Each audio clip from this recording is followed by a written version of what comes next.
Mr. Vice President, Excellencies, at the elections held a few months ago, the people of Sri Lanka elected a new government with a strong mandate to direct the country towards economic, social, and political transformation.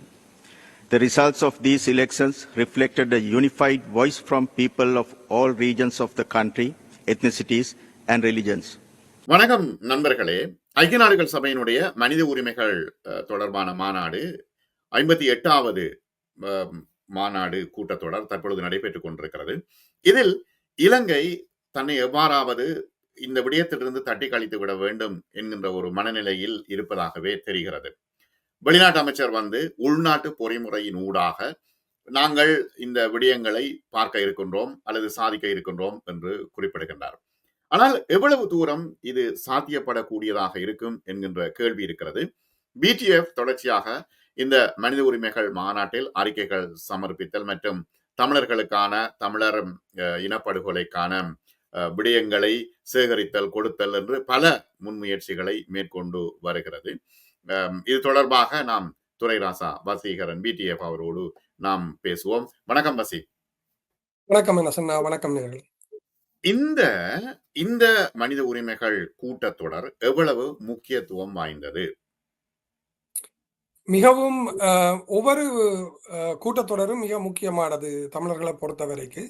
ஏன்னு சொன்னா இப்போ கடந்த காலத்துல பாத்தீங்கன்னா 1.5 வருஷத்துக்கு ஒரு கால் தீர்மானங்கள் இலங்கைக்கு எதிராக கொண்டு வரப்பட்டாலும் இப்ப 2009 ஜூன் செஷனில் இலங்கையில இருக்கிற மிக மோசமான ஒரு தீவிரவாத அமைப்பை தாங்கள் அழித்து விட்டதாக பெருமை சொல்லி இலங்கைக்கு ஆதரவான ஒரு தீர்மானம் ஒன்று வந்திருந்தது. அதுக்கு பிறகு வந்த அனைத்து தீர்மானங்களும் இலங்கைக்கு எதிராக, அந்த ஒரு தீர்மானத்தை தவிர மிச்ச தீர்மானங்கள் எல்லாம் இலங்கைக்கு எதிராக மாறப்பட்டது. இதுல நாங்கள் சர்வதேச சுயாதீன விசாரணை கட்டாயம் கொண்டு வரப்பட வேண்டும். ஏனென்றால் இலங்கை உள்ளக பொறிமுறையில எங்களுக்கு நம்பிக்கை இல்லைன்றதை தமிழர் தரப்பால கனகாலமா சொல்லி கொண்டு வரோம். அப்ப நாங்கள் ஒரு இன்டர்நேஷனல் இண்டிபெண்டன்ட் இன்வெஸ்டிகேஷன் தேவை என்றதுல உறுதியா உள்ள நாங்கள்.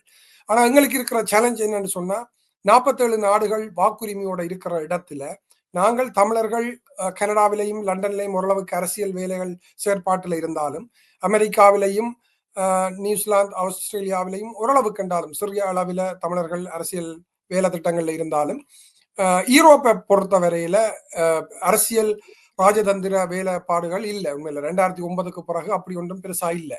சில அமைப்புகள்ல இருந்து சில பிரதிநிதிகள் வருகின்றார்கள். அதுக்குள்ள வர்றவர்கள் சில பேர் நல்லபடியாக செயற்படுகிறார்கள், நல்ல வேலைகள் செய்கிறார்கள். சிலர் மிஸ்லீட் பண்றேன்னு சொல்லுவீங்க தானே. இப்போ ஒரு பானை சோதத்துக்குள்ள ஒரு துளி விஷத்தை போட்டு விட்டால் எப்படி அவர்கள் செய்யற மிஸ்லீட் என்ன? எப்படி அரசாங்கத்துக்கு நம்பகர்கள் அல்லாட்டி பிழையான சம்பவங்கள் அதுவளை கொண்டு சப்மிட் பண்றது, வாசிக்கிறது. மற்றது இப்ப நாங்கள் தமிழர்களுக்கு ஆதரவான ஒரு நிலப்பாட்டை ஒரு ரெசல்யூஷனை கொண்டு வரைக்க அது சம்பந்தமான பக்க நிகழ்வுகள் அறிக்கைகள் வாசிக்க பாத்தீங்கன்னு சொன்னா வேற சில, அதாவது இப்ப இலங்கைக்கு எதிரான தீர்மானங்களை கொண்டு வர இடத்துல அமெரிக்கா, பிரித்தானியா, கனடா, மொண்டனீக்ரோ, மெசடோனியா, இப்ப ஜெர்மனியும் இருந்தது, இப்ப மெலாவி இருக்குது. இந்த நாடுகள் எங்களுக்காக ஒரு 6 நாடு எங்களுக்கு ஆதரவா வெளிப்படையா கதைக்குது, தீர்மானத்துல பங்குதாரர்களா இருக்கணும். பல யூரோப்பியன் கண்ட்ரிஸ் அதுக்கு சப்போர்ட் பண்ணினோம். ஆனா இலங்கைக்கு எதிராக எந்த தீர்மானங்களும் கொண்டு வரக்கூடாதுன்னு நினைக்கிறது ரஷ்யா, சைனா, பாகிஸ்தான், கியூபா, இந்த 4 நாடு வெளிப்படையா. இப்ப ஈழத்தமிழர்கள் நான் முதல் குறிப்பிட்ட மாதிரி பிரித்தானியாவோ, கனடா, அமெரிக்கா, ஆஸ்திரேலியா, நியூசிலாந்து இப்படி ஒரு ஆங்கிலம் பேசக்கூடிய ஒரு சில இடத்துல மட்டும் அரசியல் ராஜேந்திர வேலைகள் செய்கிற எங்களுக்கு ஒரு குறிப்பிட்ட நாடுகளின் உறவை எடுத்துக்கொண்டு வரைக்க யூரோப்பில் இருந்து வர சில அமைப்பு என்று சொல்ற ஆக்களோ அல்லாடி சில தனி நபர்களோ அவர்கள் அமெரிக்காவில போர்க்குற்றம், அமெரிக்கா ஒரு உதாரணத்துக்கு மிடில் ஈஸ்ட்ல ஒரு இடத்துல அமெரிக்கா போர்க்குற்றம் செய்திருக்கு, அமெரிக்காவில விசாரணை செய்யணும். பிரிட்டன் போர்க்குற்றம் செய்திருக்குது, பிரிட்டன் அதை இதன்றோணும். இந்தியா மனித உரிமை மீறல் இந்தியாவுக்கு எதிராக இது ஒண்ணும் இந்தியாவுக்கு எதிராக இருக்கக்கூடிய காஷ்மீர் மக்களையும் வேற நாடுகள்ல மேற்கத்திய நாடுகளை குறை சொல்லி கொண்டிருக்கிற அமைப்புகளையும் கொண்டு தமிழர்கள் என்ற நிகழ்வு, அதாவது ஹியூமன் ரைட்ஸ் இன் ஸ்ரீலங்கா என்ற தலைப்பில நடக்கிற நிகழ்வில அந்த நாடுகளை கொண்டு அந்த நாட்டில நடக்கிற பிரச்சனைகளை கொண்டு அடிக்க. இப்ப நான் முதல் போய்க்க தலையங்கங்களை பார்த்துட்டு ஜெனோசைட்டை தமிழ் ஜெனோசைட்டை பற்றி கதைக்கணும், ஸ்ரீலங்கா ஹியூமன் ரைட்ஸை பற்றி கதைக்கணும் என்று போய் பார்த்தா அந்த தலையங்கத்துக்கு கீழே இன்டர்நேஷனல் பொலிட்டிக்ஸ் நடக்குது பாத்தீங்கன்னா. இப்ப எங்களுக்கு ஆதரவா, தமிழர்களுக்கு ஆதரவா இந்த தீர்மானங்களுக்கு ஆதரவு தெரிவிக்கிற நாடுகளை அந்த நாடுகளுக்கு எதிரான மக்களோ அமைப்புகளை கொண்டு வந்து வச்சு இந்த நாடுகளை மானபங்கப்படுத்துற வேலை தான் இந்த சில நபர்கள் தமிழர்கள் தானே செய்கின்றார்கள். அப்படியா? ஓமோம். இது தமிழர்கள் இப்ப உதாரணத்துக்கு வலிந்து காணாமல்பட்ட அம்மாக்கள பிரதிநிதிகள் சில பேர் வரினமண்டா அந்த அம்மாக்களுக்கு உண்மையில இவங்க என்னத்துக்காக இந்த பிளாட்ஃபார்மை யூஸ் பண்றாங்க எப்படி என்று தெரியாது. அவ தங்கண்ட பிள்ளைகளுக்கு இல்லாட்டி கணவன்மார் மனைவிமார் உறவினர்களுக்கு நடந்த அநியாயத்தை ஸ்ரீலங்காவை மட்டும் காய்ச்சி போட்டு போவினோம். ஆனா அதே இடத்துல அவைக்கு பக்கத்துல இருக்கிற மற்ற பிரதிநிதிகளை பாத்தீங்கன்னா ஒரு ஆள் அமெரிக்காவை போட்டு அடிக்கும், இன்னொரு ஆள் இந்தியாவை போட்டு அடிக்கும், இன்னொரு ஆள் பிரான்ஸை போட்டு அடிக்கும், இன்னொரு ஆள் பிரிட்டனை போட்டு அடிக்க இந்த நாடுகள் எங்களுக்கு ஆதரவு அளிச்சு கொண்டிருக்கிற நாடுகள். சரி, நீங்கள் சைனா செய்கிற அநியாயத்தையோ ரஷ்யா செய்கிற அநியாயத்தையோ அல்லாட்டி வேற நாடுகள் செய்கிற அநியாயத்தை நீங்கள் அங்க கதைக்கிறீங்களா பரவாயில்ல, உங்களை ஒரு குளோபல் ஹியூமன் ரைட்ஸ் டிஃபெண்டரா சொல்லலாம். நீங்கள் செலக்டிவா ஒரு குறிப்பிட்ட, அதாவது தமிழர்களுக்கு ஆதரவு தந்து இலங்கை அரசாங்கத்துக்கு எதிராக தீர்மானங்களை கொண்டு வர நாடுகளை நீங்கள் டார்கெட் பண்ண வேண்டிய தேவை என்ன இருக்கு? அதாவது ஹியூமன் ரைட்ஸ் இன் ஸ்ரீலங்கா கொண்டு வந்துட்டு தலையங்கத்தை போட்டுட்டு அந்த நிகழ்வு ஏன் மடமாத்துறீங்கள் என்ற ஒரு கேள்வியை இது திட்டமிட்டு இப்ப இலங்கை அரசாங்கத்தினால திட்டமிட்டு இவர்கள் தூண்டப்படுகிறார்களா அல்லது இவர்களே உள் அமைப்புகள் முரண்பாடுகள் காரணமாக செய்கின்றார்களா தமிழ் அமைப்புகள்? இது உள் முரண்பாடுகள் அவர்களா உருவாக்கி கொள்றதா தான் நான் பார்க்கிறேன். ஏன்னு சொன்னா இவர்கள் இப்போ சில பேர் நான் அவர்களோட கதைச்சிருக்கிறேன். சில பேர் எனக்கும் தங்களோட இணைஞ்சு வேலையை சொல்லி கேட்டிருக்கிறேன். அப்ப நான் அவர் நான் பேர் சொல்ல விரும்பல, என்னடா நாளைக்கு ஒரு சட்டச்சிக்கலா வரக்கூடாது. அப்ப ஒருத்தர் அங்க 20 வருடங்களுக்கு மேல யூஎன்ல தான் வேலை செய்கிறேன், பல 100க்கும் மேற்பட்ட நாடுகளுக்கு தான் விசிட் பண்ணி இருக்கிறேன், தமிழ் இன படுகொலைக்கு இங்க நான் வேலை செய்கிறேன், அதாவது நிறுத்துறதுக்கு வேலை செய்கிறேன் நல்லபடியா கதைச்சார். அப்ப நான் அவர்கிட்ட எனக்கு அவரை முன்னுக்கு பின் தெரியாது கேட்ட கேள்வி, 20 வருஷத்துக்கு முதல் இங்கே வேலை செய்ய தொடங்கினீங்களா 2009 நடந்த இந்த பாரிய இனப்படுகொலைக்கு தடுத்துறதுக்கு எந்த நாடுகளை வச்சு நீங்கள் எந்த அறிக்கையில் வாசிச்சிருக்கிறீர்கள், என்ன ரெசல்யூஷன் கொண்டு வந்திருக்கிறீர்கள், உங்களோட ட்ராக் ரெக்கார்டை காட்டுங்க, உங்களோட ஸ்டேட்மெண்ட்டை காட்டுங்க. அதை சொன்னவர் அவர் ஒரு பெரிய அமைப்பின் பேரை சொல்றார். ஆனா அவரும் அவரோட சேர்ந்து ஒரு குறிப்பிட்ட சில நபர்கள் அப்பப்போ வந்து காணாமல் போயினோம்.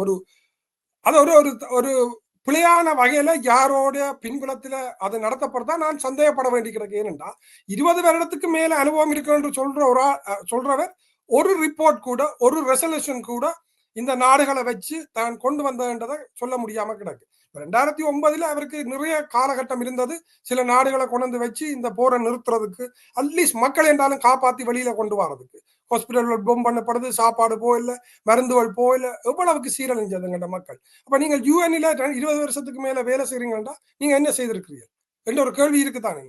அப்ப அதையால் பிறகு நின்று கொண்டு இந்த வெளிநாடுகளுக்கு இலங்கை அரசாங்கத்துக்கு எதிராக நிற்கிற நாடுகளை டார்கெட் பண்ணி அடிக்கதான் இவ ஏதோ ஒரு அஜெண்டாவில வேலை செய்யணுமான்னு கதைக்கிறதெல்லாம் சரி. ஆனா செய்கிற செயற்பாடுகள் எங்க தமிழ்ல என்ன தமிழ் தேசியம் தமிழ் கதைச்சு கொண்டு தமிழாக்கள் நம்புறோம். ஆனா யூஎன்ல அவ செய்யற செயற்பாடு என்னன்னு பாத்தீங்கன்னா உண்மையில பெரிய மோசமானது. அதுல அனுரகுமார திசாநாயக்காவினுடைய அரசாங்கம் தற்பொழுது உள்நாட்டு பொறிமுறைக்குள்ள தீர்வு காண்போம் என்ற ஒரு விஷயத்த திரும்ப திரும்ப குறிப்பிட்டிருக்கிறது. அவர் வெளிநாட்டு அமைச்சர் கூட அதை விஜிதஹேரத் கூட குறிப்பிட்டிருந்தார். அப்ப மீண்டும் மீண்டும் மீண்டும் மீண்டும் இந்த விஷயம் பற்றித்தான் பேசப்படுகிறதே தவிர ஒரு சரியான தீர்வு நோக்கி முன்னெடுக்கப்படையிலேயே ஒரு விஷயம். இப்ப அது மைந்தாவோ மைத்திரியோ ரணிலோ அதுக்கு முதல் இருந்தாக்களோ இப்ப என்பிபி கவர்மெண்ட் கூட ஒருத்தரும் யூஎனுக்கு ஒத்துழைக்க போறதில்லை.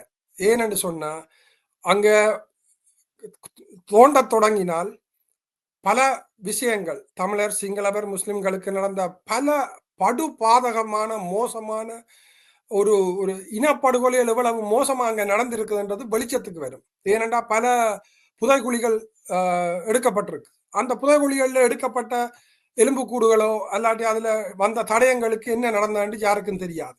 மற்றது யூஎன் அங்க விசாரிக்க விரும்புது, மக்களை சந்திச்சு பேட்டி எடுக்க விரும்புது, தடயங்களை கொலெக்ட் பண்ண விரும்புது. ரிப்போர்ட் எடுக்க விரும்புது. அதுக்கு எலோ பண்ணினம் இல்லை. இப்ப ராணுவத்துல அல்லாட்டி ஸ்ரீலங்கா டிஃபென்ஸ்ல இருக்கிற மிக முக்கியமானாக்களை இந்த அரசாங்கமும் என்பிபி அரசாங்கமும் பதவியில வச்சிருக்குது. அப்ப இதே என்பிபி அரசாங்கம் ஜேவிபி பேக்ரவுண்ட்ல இருந்து வந்தது உங்களுக்கு தெரியும். ஜேவிபியும் சேர்ந்துதான் ராஜபக்சாக்களோட ராணுவ படைச்சேர்ப்புக்கு ஆக்களை கொண்டு வரதுக்கு இரவு பகலா வேலை செய்தவன். அப்ப இவேண்டிய ஆக்களும் சேர்ந்துதான் இனப்படுகொலையில பங்களிச்சிருக்கணும். தங்கண்ட மாணவர்களை ஆதரவாளர்களை லட்சக்கணக்கில கொடுத்த சிங்கள மக்கள், அதாவது சிங்கள அரசாங்கத்திட்ட இராணுவத்திட்ட பொலிசிட்டியே கொடுத்த சிங்கள மக்கள், எங்கண்ட தமிழ் மக்கள், எங்கண்ட நண்பர்கள் உறவினர்கள் அவர்களுக்கு இந்த படுபாதகத்தை எங்கள் பேரால செய்யாதேங்கன்னு சொல்றதுக்கு சிங்கள மக்களும் முன்வரையில. இப்ப கோதா ஹோம் என்று சொல்லி இப்ப வந்து அவனை கலைச்சு போட்டு ரணில் வந்தோடனே அமைதியாயிட்டினான். ஆனா ரணிலும் பாத்தீங்கன்னா ராஜபக்சாக்களை காப்பாத்தினது. என்பிபி அரசாங்கம் நீங்க வந்து இப்ப முள்ளிவாய்க்கால் கஞ்சி வந்து கோல் பேஸ்ல கொடுக்கப்பட்டது என்று சொல்லி பெரிதாக பேசப்பட்டது. ஆனால் இப்ப அரசியல் ரீதியான இப்ப இதெல்லாம் அந்த இளைஞர்களுடைய ஒரு உத்வேகம். ஆனா அரசியல் ரீதியான முன்னெடுப்பு என்றது அது ஒரு வேற ஒரு ட்ராக்ல போக வேண்டிய ஒரு விஷயம்.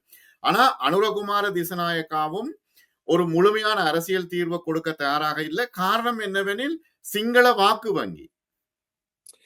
சரியா சொன்னீங்களா? இப்ப இந்த முள்ளிவாய்க்கால் கஞ்சி கூட கொடுக்க வழி கிடைக்க அறகலைய போராட்டத்தில் நின்றவர்களுக்கு தெரியும். இதுல அதாவது சென்ட்ரல் பாயிண்ட்ல வச்சு கொடுக்காதேங்கோ, அங்கால தள்ளி நின்று செய்யுங்கோ என்று சொல்லி சில இடதுசாரி அமைப்புகள் நண்பர்கள் கடற்கரைக்கு கிட்ட போய் அதை செய்ய வேண்டிய ஒரு கட்டாயத்துக்கு தள்ளப்பட்டவை. அது வந்து உண்மையில பெரிய அளவில் கூடிய பங்களிப்பு மக்களின் பங்களிப்போட முள்ளிவாய்க்கால் கஞ்சி அங்க வழங்கப்படையில. ஏனென்றா இந்த அறகலைய போராட்டத்துல இருந்த ஆக்கள் பல பேர் வந்து சிஸ்டத்தை ரீசெட் பண்ணணும் என்று வெளிக்கிட்டதே தவிர இந்த சிஸ்டம் தமிழின படுகொலையால தான் இந்த அளவுக்கு போனதுன்றதை அவை ஏற்றுக்கொள்ள இன்னும் ரெடி இல்லை. மற்றது இப்ப இவர் புதிய ஜனாதிபதி அனுரகுமார கூட அவரால கூட ஒன்று உண்மையில செய்ய முடியாதுண்டா இந்த கண்ட்ரி வந்து ரீசெட் பண்ணணும் என்று சொன்னா அவன் முதல் அக்செப்ட் பண்ணணும். என்ன தாங்கள் செய்த குற்றத்தை முதல் அக்செப்ட் பண்ணணும். இப்ப ரணில் பேட்டி லண்டன்ல நடக்க பாத்தீங்கன்னா இவ்வளவு ஒரு பிரச்சனை நடக்கல. இங்க ஸ்ரீலங்கா ஒரு ஒரு அமைதியான நாடு என்று சொன்ன ஒரு ஆள் 83ல நடந்த அந்த அந்த அட்ரோசிட்டியை ஒரு ஆள் நேரடியா விவரிச்ச உடனே அதுக்கு மன்னிப்பு கேட்கிறார். பாருங்க, ஒரே இன்டர்வியூல ஒன்றுமே ஒரு அநியாயம் நடக்கல என்று சொன்ன ரணில் அந்த கண்ணால சாட்சி இருந்து எழும்பி கேட்டோன்னா 83ல நடந்தது உண்மைதான், அப்படி நடந்திருக்க கூடாது, அதுக்கு தான் மன்னிப்பு கோர்றேன்னு சொல்றார். அதே மாதிரி அனுரகுமாரவும் உண்மையான மக்கள் தலைவரண்டா தமிழ் மக்களுக்கு நடந்த விஷயத்துக்காக அந்த இனப்படுகொலைக்காக மன்னிப்பை கோரி நாட்டு அடுத்த கட்டத்துக்கு நகர்த்த வலிக்கிறோம். அவர் அதுக்கு ரெடி. ஏன்னா UN ரெசல்யூஷன்ல நாங்கள் இதுல இன்வெஸ்டிகேட் பண்றோம் என்று சொல்லி உள்ளுக்கு ராஜபக்சாக்களின் அதே கொள்கையை தான் இவ கடைப்பிடிச்சு இந்த ராணுவத்தினரை காப்பாற்ற வலிக்கிறீங்க.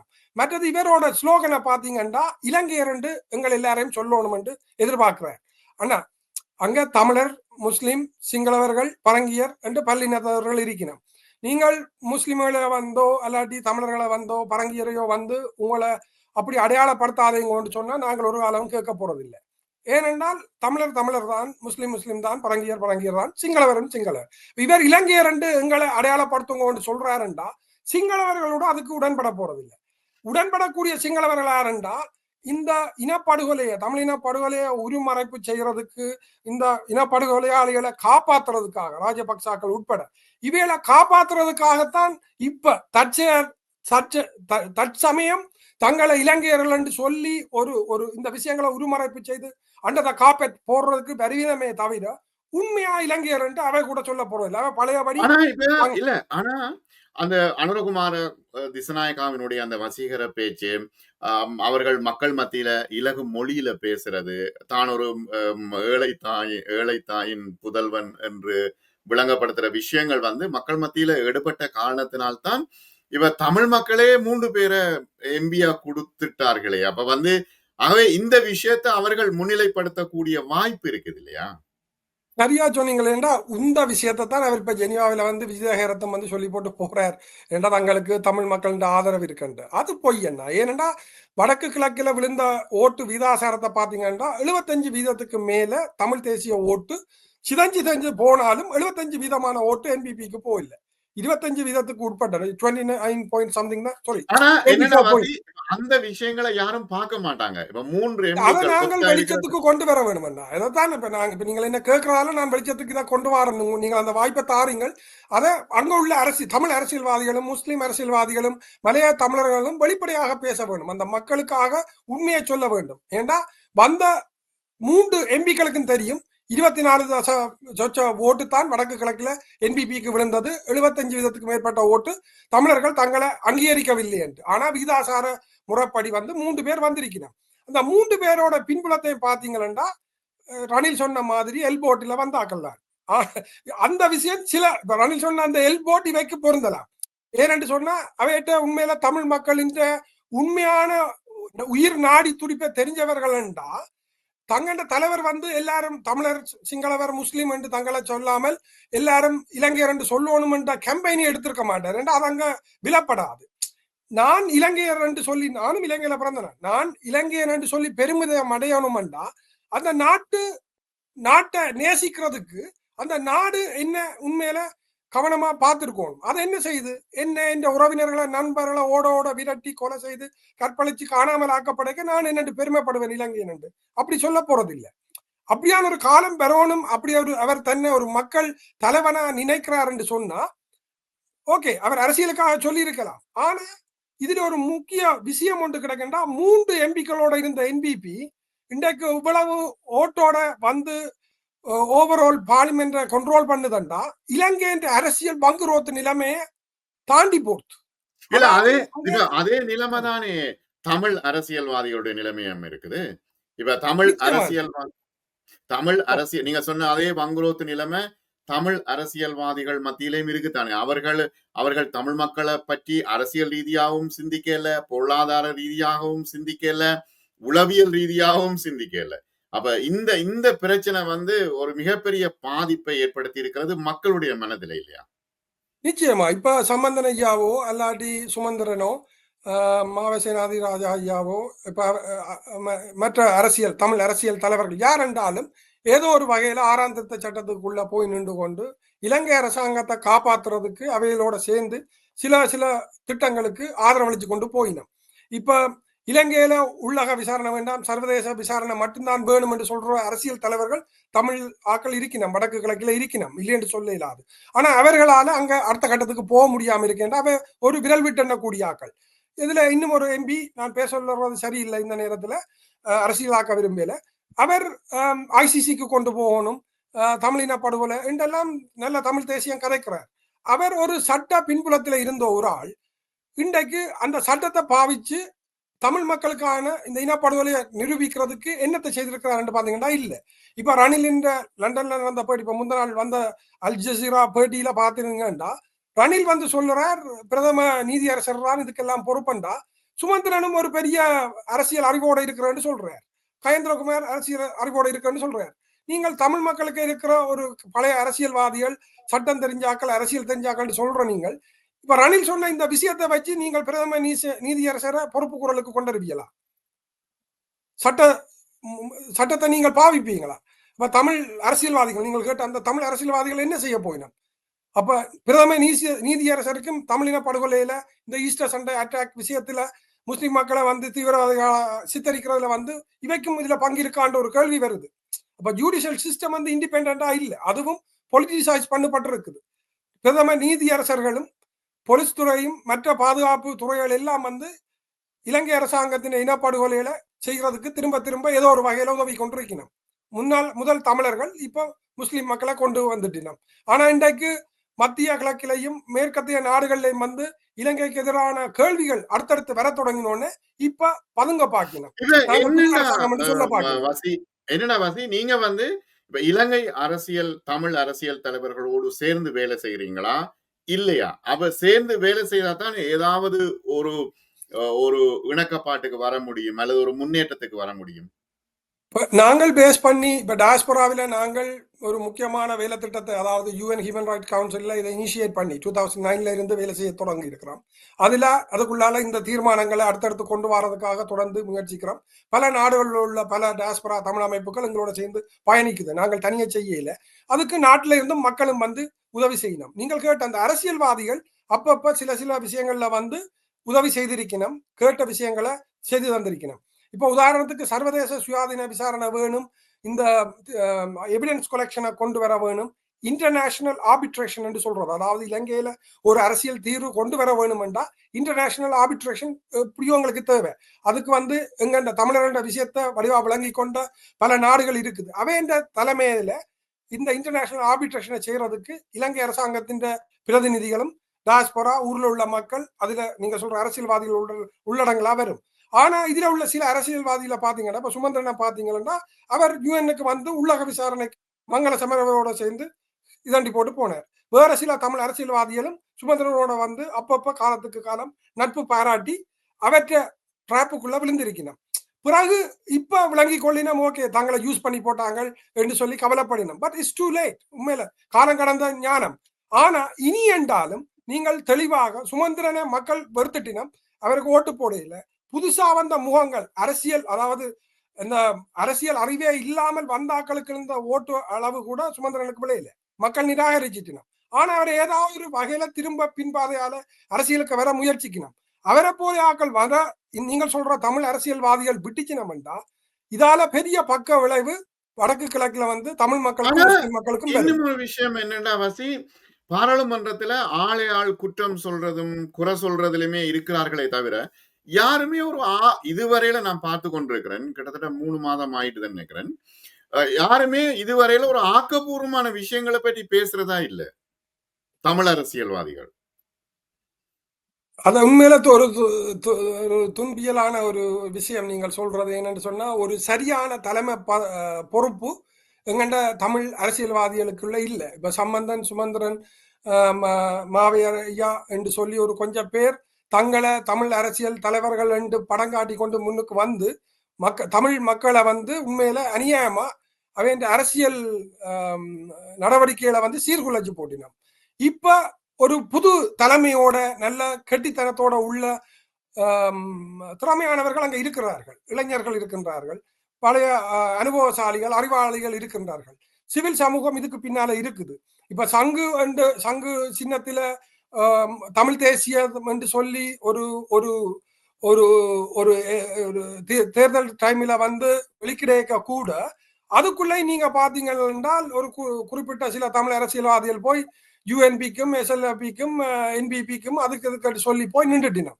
அப்ப நீங்க சொல்ற மாதிரி தங்கள்கிட்ட செயற்பாட்டிலே காட்டி போட்டினோம்.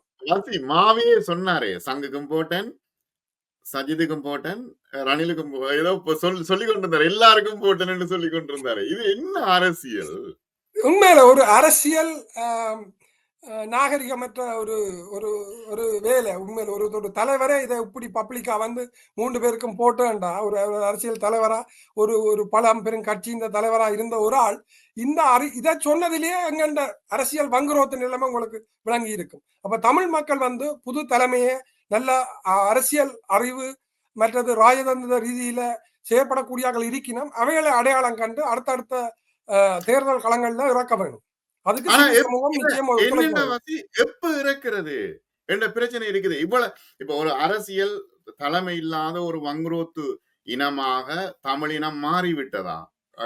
அப்படியா நாங்கள் பார்க்கிறது? நீங்கள் சொல்றத நல்ல ஒரு கருத்து அண்ணா. என்னன்னா, தமிழ் மக்களுக்கும் அந்த பொறுப்பு இருக்குது. நீங்கள் தனியா எலெக்ஷன் அண்டு மட்டும் போய் ஓட்டு போட்டுட்டு, அல்லாட்டி நான் அந்த கட்சிக்கு ஆதரவு இவருக்கு ஆதரவு என்று ஓட்டு போட்டுட்டு வர்றதுக்கு அப்பால நீங்கள் இப்ப நாங்கள் வெளிநாடுகளில் பாத்தீங்கன்னா ஏதோ ஒரு கட்சிக்கு உறுப்பினர்களா இருப்போம், அல்லாட்டி சப்போர்ட் பண்ணுவோம், அல்லாட்டி அவன் கொள்கையை அடிப்படையா வச்சு வாக்கு போடுவோம், அந்த தலைவர்களை வரவேற்போம், அல்லாட்டி கேள்வி கேட்போம். அதே மாதிரியான ஒரு கலாச்சாரம் இலங்கையில தற்சமயம் இல்லை. கேள்வி கேட்க வேணும், அவைகளை போட்டு குடைய வேணும், அதுல இந்த தலைமை பண்பு இல்லாதவர்களை நிராகரிக்க வேணும். அதுக்கு அடிப்படை உறுப்பினர்களா மக்கள் தங்களை அரசியல் கட்சிகள்ல இணைச்சு, அல்லாட்டி சிவில் சமூக அமைப்புகள்ல தங்களை இணைச்சு ஏற்கனவே இருக்கணும் அப்படி. ஆனா அதை இன்னும் பலப்படுத்தி ஒரு சரியான தலைமையை கொண்டு வரலாம். ஏன்னா இப்ப பெரிய வேக்யூம் இருக்குதானே, அது உண்மை. டயஸ்போராவிலையும் இருக்குது, இலங்கையிலையும் இருக்குது. இப்ப அந்த ஒரு அந்த வேக்யூம் இருந்ததால இவ்வளவு காலம் கஷ்டப்பட்டு 3 எம்பியோட இருந்த அனுரகுமார திடீரென்று வந்தவர். அதே மாதிரி தமிழர்களுக்குள்ளேயும் பெரிய மாற்றம் பெறதுக்கு காலம் எடுக்காது. ஆனா பேரம் பேசுறதும் பெட்டி வேண்டுறதும் அல்லாட்டி உள்குத்து செய்யறதுக்காக அங்க இங்க மாறி போறதும் நிறுத்துற அப்படியான தலைவர்களை அடையாளம் கண்டு மக்கள் புறக்கணிச்சு தமிழ் தேசியத்தை பழையபடி கட்டி எழுப்பணும். இப்ப உண்மைதான். இப்ப அர்ப்பணிப்புள்ள தலைவர்கள், இப்ப ஆரம்ப காலத்துல இருந்தவர்களை போல அர்ப்பணிப்புள்ள தலைவர்கள் இல்லாத ஒரு நிலைமையின் காரணத்தினால அரசியல் ரீதியான ஒரு ஸ்திரமின்மை இருக்குது. இப்ப உள்ளூராட்சி சபை தேர்தல் இருக்குது. நாங்க கூட்டு சேர போகிறோம் என்றார்கள், கூட்டு இல்லை என்றார்கள், தனித்தனியாக பேச்சுவார்த்தை சரிவர இல்லை என்கின்றார்கள். அவர்கள் இதே குழப்பிக் கொண்டிருக்கும் பொழுது இப்ப மக்கள் தேசிய கட்சிகள் நீங்கள் சொன்னது போல இப்ப சிங்கள கட்சிகளை நோக்கி போக வேண்டிய ஒரு நிலைமைக்கு தள்ளப்பட்டு விட்டார்கள் இல்லையா? இல்ல, இந்த நீங்கள் சொல்ற இந்த பழைய அரசியல்வாதிகள் ஒரு விஷயத்த புரிஞ்சு கொள்ள வேணும். என்னண்டா, இப்படி மக்களை ஏமாத்தினதாலதான் ஆரண்டே தெரியாமல் இருந்த ஒரு அர்ஜுனா என்ற ஒரு ஆள் எம்பியா வந்திருக்கிறார். அவற்ற கட்சியில அதாவது தனித்து போட்டியிட்ட அந்த பெண் வேட்பாளரும் சுமந்திரனை விட கூட ஓட்டு எடுத்தது. பாருங்க, சுமந்திரன் சட்டம் படிச்சவன்னு சொல்றார், தனக்கு அரசியல் அறிவு இருக்குன்னு சொல்றார், ஒரு பெரிய கட்சியின் பேச்சாளராக இருந்தால் அவரை விட ஒரு அனுபவம் இல்லாத ஒரு புதுமுகம் ஓட்டு எடுத்திருக்குதுன்னு சொன்னா சுமந்திரனும் சரி மற்ற அரசியல்வாதிகளும் சரி இந்த லெசனை வடிவா லேர்ன் பண்ணி கொள்ளணும். மக்கள் முட்டாள்கள் இல்லை, மக்கள் பார்த்து கொண்டிருக்கணும். நீங்கள் பலர் இப்ப சுமந்திரன் எப்படி ஒதுக்கப்பட்டாரோ அதே மாதிரி நீங்களும் வருங்காலத்தில் ஒதுக்கப்படுறதுக்கான வாய்ப்பு இருக்கு. அதுக்கு இடத்தை கொடுக்காமல் புத்தியோட நலமா மக்கள் நலன் சார்ந்து செயற்பட்டால் அவர்கள் தொடர்ந்து அரசியல் இருக்கலாம், இல்லாட்டி அவர்களும் சுமந்திரன் மாதிரி வீட்டுக்கு அனுப்பப்படுவார்கள். இப்ப நிறைவாக ஒரு விஷயத்தை பேசி முடிப்போம். என்னன்னா, இப்ப வெளிநாட்டு விசாரணை சரியாக நடைபெறும் என்று நீங்கள் நினைக்கிறீர்களா? ஏன்னா ஐக்கிய நாடுகள் இந்த பேரவை மனித உரிமைகள் பேரவையில இது எப்ப நடைபெறும், இது அப்படியே இழுத்தடித்து கொண்டு போகுமா? வெளிநாடுகளை பொறுத்தளவில் அது பிரிட்டனா இருக்கலாம், அமெரிக்காவா இருக்கலாம், ஐரோப்பிய ஒன்றியமா இருக்கலாம், அவர்கள் தங்களுக்குள்ள உள்ள பிரச்சனையே முடிக்க முடியாம தடுமாறி கொண்டிருக்கிற நேரத்தில் எப்படி இலங்கைக்கு உதவுவார்கள் என்று நம்பலாம்? இப்ப இதுக்கு ஆதாரபூர்வமா சொல்றேன்டா, பிரிட்டிஷ் தமிழ் ஃபோரத்தின் இந்த ட்விட்டர் இப்ப எக்ஸ் என்று சொல்றது அந்த தளத்துக்கு போய் பார்த்தீங்கன்னா நாங்கள் ஒரு ட்ராக் ரெக்கார்ட் போட்டு கொண்டு வரோம். கடந்த காலங்கள்ல இருந்து செய்த விஷயங்கள் செயற்பாடுகள் எல்லாம் போட்டோவோட அந்த நிகழ்வு அடிப்படையில வாரம். அப்ப சும்மா வாயால பேசி போட்டு போறையில டெலிவரி செய்யறோம். 2010 international independent investigation in Sri Lanka's atrocity crimes வேணுமெண்டு, ஜெனோசைட்ல இன்வெஸ்டிகேஷன் வேணுமெண்டு நாங்கள் அந்த பரப்புரையை முதல் எடுக்க பல எம்பிக்கள் குரோஸ் பார்ட்டி அனைத்து கட்சி பாராளுமன்ற உறுப்பினர் குழு இன்றைக்கு அரசாங்கத்துல மினிஸ்டர்ஸா இருக்கிறாக்கள் கூட அந்த நேரத்திலேயே சைன் பண்ணினவை. அதுல ஒரு கணிசமான ஆக்கள் எங்களோட பிரிட்டிஷ் தமிழ் ஃபோரத்தோட சேர்ந்து UN ஹியூமன் ரைட் கவுன்சிலுக்கு பல நாடுகளை சந்திச்சு இந்த சர்வதேச சுயாதீன விசாரணை வேணுமென்று எங்களுக்காக பரப்புரை செய்தாக்கள். அவைன்ற ஒத்துழைப்போடையும் எங்கண்ட மக்களின் செயற்பாடு அவைன்ற சப்போர்ட்டோடையும் தான் இன்றைக்கு இந்த ஆவணப்படுத்துதல் ஸ்லாப் ஸ்ரீலங்கா அக்கௌண்டபிலிட்டி ப்ராஜெக்ட் என்று ஒரு $10 மில்லியன் அலோகேட் பண்ணி அதுக்கு ஒரு டீம் வேலை செய்து கொண்டு இருக்குது, ஆவணப்படுத்துதல் நடந்து கொண்டு இருக்குது. இதை அடுத்த கட்டத்துக்கு நகர்த்துறதுக்கான வேலையில நாங்கள் செய்கிறோம். இப்ப நீங்கள் ஆரம்பத்துல சொன்ன மாதிரி இன்றைக்கு 58வது இருப்பு நடந்து கொண்டிருந்தாலும் 59 ஜூன் மாதம் வருது. அதுவும் எங்களுக்கு இம்பார்ட்டன்ட் என்னன்னா 60ல இலங்கைக்கு எதிரான இன்னொரு ரெசல்யூஷனை கொண்டு வரதுக்கான முயற்சியை செய்கிறோம். அந்த ரெசல்யூஷன் அதை நீர்த்து போக செய்யறதுக்கு இந்த NVP அரசாங்கம் நல்லா கஷ்டப்பட்டு வேலை செய்யுது. இப்ப சவுத் ஆப்பிரிக்காவில் TRC மாடல் மாதிரி அது முதல் சுமந்திரன் கொஞ்ச காலம் காய்ச்சி கொண்டு இருந்தவர். அதே மாதிரி இலங்கையை காப்பாற்றுறதுக்கு திரும்பவும் TRC மாடலை கொண்டு வர பார்க்கணும். இப்ப 60வது செஷன் செப்டம்பர்ல அப்படி இல்லாட்டி உள்ளக விசாரணைக்கு கொண்டு போறதுக்கு ட்ரை பண்ணினோம். அதுல ரணிலும் நல்லா ஹார்ட் ஒர்க் போட்டு கொண்டிருக்கிறார். அப்ப இந்த கட்சிகள் எல்லாம் தாண்டி இலங்கை அரசாங்கத்தை அந்த இராணுவத்தினரை காப்பாற்றுறதுக்கான முயற்சி போய்கொண்டிருக்குது. அப்ப எங்களோட வேலை ஒரு காலம் நிக்கிறது இல்லை. அப்ப இந்த இன்டர்நேஷனல் இண்டிபெண்டன்ட் இன்வெஸ்டிகேஷன் நாங்கள் 2010 இந்த கம்பெயினை தொடங்கினா, ஆனா 2009 அதை நாங்கள் சொல்லேக்க இப்ப நீங்கள் கேட்ட அதே கேள்வி எங்கள்கிட்ட வந்தது. 2009 சர்வதேசம் சேர்ந்து இவ்வளவு போர்க்குற்றங்களுக்கு உதவி செய்தது 2009. அதே நாடுகள் எப்படி உங்களுக்கு நீதியை பெற்றுத்தரும் என்று எங்கள்கிட்ட கேட்டுச்சினோம். உங்களுக்கு தெரியும், காலத்துக்கு காலம் அரசியல் கட்சிகள் மாறும், ஆக்கள் வந்து போய் கொண்டிருப்பினும், புதிய தலைவர்கள் வருவினம், கொள்கைகள் மாறும். அப்ப யூகேல தமிழர்களுக்கு ஆதரவு இல்லாமல் இருந்த ஒரு கொள்கையை வந்து நாங்கள் தொடர்ச்சியாக பல கட்சி அமைச்சர்களோட எம்பிக்களோட வேலை செய்து அவர்களுக்கு விளங்கப்படுத்தி ஆவணங்களை காட்டித்தான் எங்களுக்கான ஆதரவை திரட்டினார்கள், யூஎனுக்கு கூட்டிக் கொண்டு போனாங்க. அப்ப இன்றைக்கு அரசாங்கத்தில் இருக்கிற பல மினிஸ்டர்ஸ் இந்த விஷயத்துல தெளிவோட இருக்கணும். இந்த இன்டர்நேஷனல் இண்டிபெண்டன்ட் இன்வெஸ்டிகேஷன் எங்களுக்கோட சேர்ந்து அவையும் அந்த கேம்பெயின்ல சைன் பண்ணினார்கள். இவ்வளவு தூரம் வந்திருக்கிறோம். இந்த 2009 இருந்து இன்றைக்கு ஒரு ஆவணப்படுத்துதலுக்கு வந்திருக்குது. இப்ப அடுத்த கட்டமா டிஎன்ஏ பேங்க் என்று சொல்லி வலிந்து காணாமல் ஆக்கப்பட்ட மக்களின் உறவினர்கள் இல்ல, அதாவது தாய் தகப்பன் பிள்ளைகள் அவைகளோட டிஎன்ஏ எடுத்து செக்யூர் பண்ணி அதை வச்சு கொண்டு அந்த கண்டுபிடிக்கப்பட்ட உடலங்கள் இல்லாட்டி வருங்காலத்துல கண்டுபிடிக்கப்படக்கூடிய அந்த எவிடன்ஸ்களை வந்து மேட்ச் பண்ணி இது எங்க நடந்திருக்குது, ஆறால நடத்தப்பட்டிருக்கான அந்த பகுத்து ஆயிரத்துக்கான வேலைகளையும் நாங்கள் செய்து கொண்டிருக்கிறோம். அப்ப இந்த 60வது செஷன் வந்து எங்களுக்கு இம்பார்ட்டன்ட் என்னன்னா, இன்றைக்கு இருக்கிற இந்த சர்வதேச சுயாதீன விசாரணை, இந்த எவிடன்ஸ் கொலெக்ஷன் மெக்கானிசத்தை அடுத்த கட்டத்துக்கு இன்னும் வலுப்படுத்துறதுக்கு முயற்சிக்கிறோம். அது இலங்கைக்கு இன்னும் பெரிய கிடுக்குப்பிடிய போட போது என்னன்னா, இந்த எவிடன்ஸ் கொலெக்ஷன் அங்க யூஎன்ல ஆவணப்படுத்தப்படுத்த இலங்கைக்கான பிடி இன்னும் இறுகும். அதனால இந்த யூஎன் செஷன் வந்து மிக முக்கியம். நாங்கள் நம்பிக்கையோட தான் வேலை செய்கிறோம். நம்பிக்கை இல்லாமல் வேலை செய்திருந்தா அவ்வளவு தூரத்துக்கு வந்திருக்க மாட்டோம். ஏன்னா சரியான வேலை தான். என்னன்னா நீங்க சொன்ன இந்த டிஎன்ஏ எவிடன்ஸ் மற்றது வந்து இந்த போர்க்குற்ற தொடர்பான எவிடன்ஸ்கள் வந்து மிக முக்கியமான விஷயம். ஆனா என்ன விஷயம்னா, இந்த விடயங்கள் வந்து உடனடியா நிறைவேறக்கூடிய வாய்ப்பு இல்லை தானே. அதுக்கு பெரிய ஒரு ப்ராசஸ் ஒன்று போய்கொண்டிருக்கும் இல்லையா?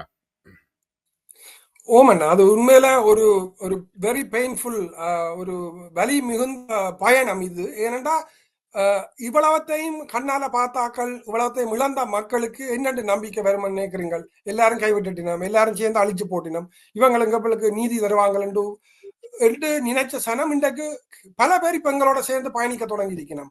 அங்க நாட்டிலையும் மக்கள் சிவில் சமூகங்கள் எங்களோட பயணிக்க தொடங்கி இருக்கணும். ஏனென்றா இந்த எவிடன்ஸ் கொலெக்ஷன் மெக்கானிசம் என்றது அவைக்கு ஒரு நம்பிக்கையை கொடுத்துருக்குது. ஏனென்றா அந்த டீம் வந்து போய் ஆவணப்படுத்துதல தொடங்கிடுது. அப்ப அதனாடி ஒரு நம்பிக்கை வருது. கிரிமினல் ப்ரோசிக்யூஷன் என்றது அடுத்த கட்டம். அதுக்கு நம்பிக்கையோட மக்கள் முன்வர வேணும், அமைப்புகள் நம்பிக்கையோட வேலை செய்யணும். ஆனால் ஒரு துன்பமான விஷயம் என்னன்னா, புலம்பெயர் தேசத்துல உதாரணத்துக்காக யூரோப்பில் இருக்கிற பல நாடுல இருக்கிற மக்கள் வந்து அமைப்பு ரீதியாக இந்த நாடுகளை அணுகி ஒரு பொறுப்பு கூறலுக்கு, இலங்கையில் நடந்த இனப்படுகொலைக்கு பொறுப்பு கூறலுக்கு அவைகளை வச்சிருக்கிறதுக்கான செயற்பாட்டுக்கு வரையில. ஏனென்றா அவைகளை வந்து வழி நடத்துறதுக்கு யூரோப்பில் உள்ள மக்கள் தலைவர்களோ அல்லாட்டி முன்னால் செயற்பட்ட அமைப்பு தலைவர்களோ வேற சில குழப்பகரமான விஷயங்களுக்குள்ள மூவ் பண்ணப்படினோம், அவையை கொண்டு போய் சேர்க்கினோம்.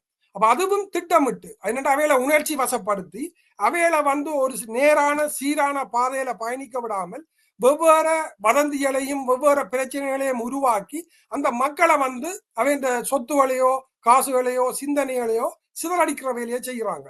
அது இப்பவும் நடந்து கொண்டிருக்குது. அதுக்கான விழிப்புணர்வு ஏற்படுத்துறோம்.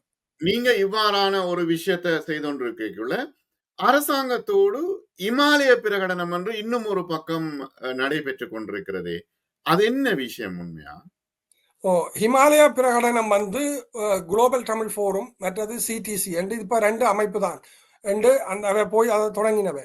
இந்த குளோபல் தமிழ் ஃபோரம் என்றது உண்மையில இப்ப அது அமைப்பா இல்லை. அதுல சுரேந்திரனும் வேற 1-2 பேர் நபர்கள் இருக்கணும். அதுல ஒரு ஆள் யூகேல அவர் இருக்கிறார், வேற இன்னொரு ஆள் ஆஸ்திரேலியாவில், ஒரு ஆள் கனடாவில். உங்களுக்கு தெரியும், சிடிசியோட அலுவலகத்தை மக்கள் தாக்கி அவைகளை பொறுப்புகள்ல இருந்து விலக சொல்லி பெரிய அழுத்தம் மக்கள் கொடுத்திருந்தவை.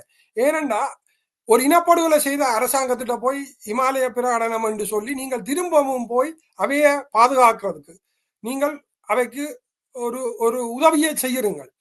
அது பாத்தீங்கன்னா கொழும்பு பேஸ்ட் சிவில் சமூகம் சிலவும் சுமந்திரன் நண்பர்கள் ஒரு சிலரும் சேர்ந்து செய்த சதிதான் இந்த ஹிமாலய பிரகடனம். இப்ப சுமந்திரன் சொல்றாரு தனக்கும் அதுக்கும் சம்பந்தம் இல்லையென்றா அதுல போனவர் வந்து இந்த இமாலய பிரகடனம் என்று போன சுரேந்திரன் சுமந்திரனோட இனிலியன்ற ஒரு அண்டர்ஸ்டாண்டிங்ல இருக்கிற ஒரு ஆள். மற்றது சிடிசியில இருந்து போன நண்பர்களும் வந்து அவைகளோட கனகாலமா இந்த உள்ளக விசாரணை இலங்கையை பாதுகாக்கிற விஷயங்கள்ல வந்து நின்று வேலை செய்தாக்கள். அப்ப நாங்கள் முந்தைய ஒரு காலத்துல குளோபல் தமிழ் ஃபோரோட சிடிசியோட எல்லாம் ஒரு உறவு இருந்துச்சு. அவை எப்ப இலங்கை அரசாங்கத்தை காப்பாற்றக்கூடிய வேலை திட்டங்கள்ல செயற்பட தொடங்கிதோன்னு எங்களுக்கு சந்தேகம் வந்ததோ அதுல இருந்தே நாங்கள் அவர்களோட தொடர்பை துண்டிச்சு அவைகளோட சேர்ந்து செயற்படுறதை நிறுத்திவிட்டோம். அது நிறுத்தி எவ்வளவு காலம் ஆச்சுது. அப்ப அவர் குளோபல் தமிழ் ஃபோரம் அந்த நேமை வச்சுக்கொண்டு ஏன்னா அதை உருவாக்கினதுல பிடிஎஃப்க்கும் ஒரு பெரிய பங்கு அந்த நேரத்துல 2010 அந்த பேரை வச்சுக்கொண்டு எங்களை வெளிநாடுகளோடையோ இலங்கையோடையோ போய் இவ கதைக்க வலிக்கிட்டோம். ஆனா நாங்கள் வெளிப்படையாவே அறிக்கையில சொல்லி போட்டோம், இதுக்கும் எங்களுக்கும் சம்பந்தம் இல்லை, இவ செய்யற செயற்பாடுல எங்களுக்கு நம்பிக்கையும் இல்லை, இவ செய்யறது பிழையான காரியம் என்றதையும் அறிக்கையா விட்டுட்டோம். அப்ப எங்களோட என்கேஜ் பண்ணி கொண்டிருக்கிற நாடுகளுக்கு பிரதிநிதிகளுக்கு தெரியும் குளோபல் தமிழ் ஃபோரமுக்கும் சிடிசிக்கும் எங்களுக்கும் அல்லாடி எங்களோட யூஎன் ப்ரோசஸுக்கும் எந்த வித சம்பந்தமும் இல்லை. ஏன்னா இந்த யூஎன் ப்ரோசஸை தொடங்கின வேலை திட்டத்துல வந்து குளோபல் தமிழ் ஃபோரமோ அல்லாடி இந்த என்ன ஹிமாலய பிரகடனம் என்று போனாக்களோ வேறும் எங்களோட அங்க ரெகுலரா வந்து வேலை செய்யறாக்கள் இல்லை. நீங்க பாத்தீங்கன்னா நான் வந்து பிரிட்டிஷ் தமிழ் போறதுக்காகத்தான் சுரேந்திரனை பல தடவைகள் தீபம் தொலைக்காட்சியில நான் இன்டர்வியூ செய்திருக்கிறேன். அதை நினைவுபடுத்தி கொண்டு இப்பொழுது என்னன்னா நிறைவாக ஒரே ஒரு விஷயம் என்னன்னா, ஏன் சுவிட்சர்லாந்து என்னத்துக்கு ஸ்பான்சர் பண்ணுது இமாலய பிரகடனத்துக்கு? அப்ப நீங்கள் சுரேந்திரன் அதை கிளியர் பண்ணி கொண்டு வரேன். நீங்க சொன்னது சரி. 2010 அவர் எங்கள்ட பேச்சாளர்களா இருந்தவர். ஏன்னா 2010 அவர் எங்களோட வேலை செய்ய அந்த டைம்ல வந்து அவர் வந்து உண்மையில ஒரு சர்வதேச சுயாதீன விசாரணை வேணும், அங்க நடந்தது இனப்படுகொலை என்று சொல்லி வந்த ஒரு ஆள். பிறகு ஒரு குறிப்பிட்ட சில பேற்ற இன்ஃபுளுன்ஸால வந்து அவர் தன் கொள்கையை மாத்தி வேற லைனுக்கு போயிட்டார். மற்றது இது சாரி 2வது கேள்வி இல்ல சுவிஸ் ஏன் உதவி செய்யுது? சுவிட்சர்லாந்து வந்து நீங்க பாத்தீங்கன்னா இப்பவும் ஒரு கான்ட்ரோவர்ஷியலான விஷயத்துக்கு போறேல அவ ஒரு ஒரு ஐடியாவை கொண்டு போய் குடுக்கிறோம் என்று சொன்னா, இப்ப குளோபல் தமிழ் ஃபோரமோ இல்லாட்டி ஸ்ரீலங்காண்ட வெளியுறவு துறையோ ஒரு சில ஐஎன்ஜிஓல வச்சு கொண்டு போய் ஒரு ஐடியாவை போட்டு இது ஒரு செய்து பார்ப்போமோண்டா அவ ஒரு டெஸ்ட் கேஸா செய்வினா. அப்ப சுவிட்சர்லாந்துல அந்த விஷயத்துல ஈடுபட்டது அரசாங்கத்தின் வெளியுறவு கொள்கை கிடையாது. ஏன்னா சுவிட்சர்லாந்து சேர்ந்துதான் இலங்கையை சர்வதேச சுயாதீனைக்கு கொண்டு வரணும், பொறுப்பு குரலுக்கு கொண்டு வரணும் என்று வெளிப்படையாவே கருத்து தெரிவிச்சு எவ்வளவு பேருக்கு அகதி அந்தஸ்து கொடுத்திருக்குது உங்களுக்கு தெரியும். சிங்களவர்கள், தமிழர்கள், முஸ்லிம்கள் 3 இனத்தவர்களுக்கும் பரங்கியர் அவர்களுக்கும் கூட சுவிட்சர்லாந்து அகதி அந்தஸ்து கொடுத்து இலங்கை அரசாங்கத்தின் அந்த கொலைகள் அல்லாடி அவர்கள் கொல்லப்படலாம் என்று அவர்கள் கருதியதால அவருக்கு அடைக்கலம் கொடுத்திருக்குது. அப்ப சுவிட்சர்லாந்து வந்து இந்த ஹிமாலய பிரகடனத்துக்கு ஃபண்ட் பண்ணினது என்று சொல்லி ஒரு கருத்து வந்திருக்குது. அவை அரசாங்கமா எடுத்த முடிவு என்று நான் நினைக்கல. அது யாராவது ஒரு பிரதிநிதியோ அல்லாடி சுவிஸ் பேஸ்ட் ஆர்கனைசேஷன் செய்திருக்கலாமே தவிர அது அவைன்ற வெளியுறவு கொள்கை கிடையாது. ஏன்னா வெளியுறவு கொள்கை என்றது சர்வதேச சுயாதீன விசாரணை, மற்றது இந்த எவிடன்ஸ் கொலெக்ஷன், இதுகளுக்கெல்லாம் சுவிட்சர்லாந்து வெளிப்படையாகவே தன்னோட வாய்மூல அறிக்கை எல்லாத்தையும் யூஎன்ல சப்மிட் பண்ணினதை நீங்கள் எல்லாம் பார்த்திருப்பீர்கள். மிக நன்றி வாசி. இவ்வளவு நேரமும் பல முக்கியமான விடயங்கள் பேசினோம். ஐக்கிய நாடுகள் மனித உரிமை பேரவை விடயங்கள் மற்றும் பொறுப்பு குரல் தொடர்பாக பேசினோம். மற்றும் ஒரு நேர்காணலில் சந்திப்போம். நன்றி, வணக்கம் வாசி. நன்றி, வணக்கம்.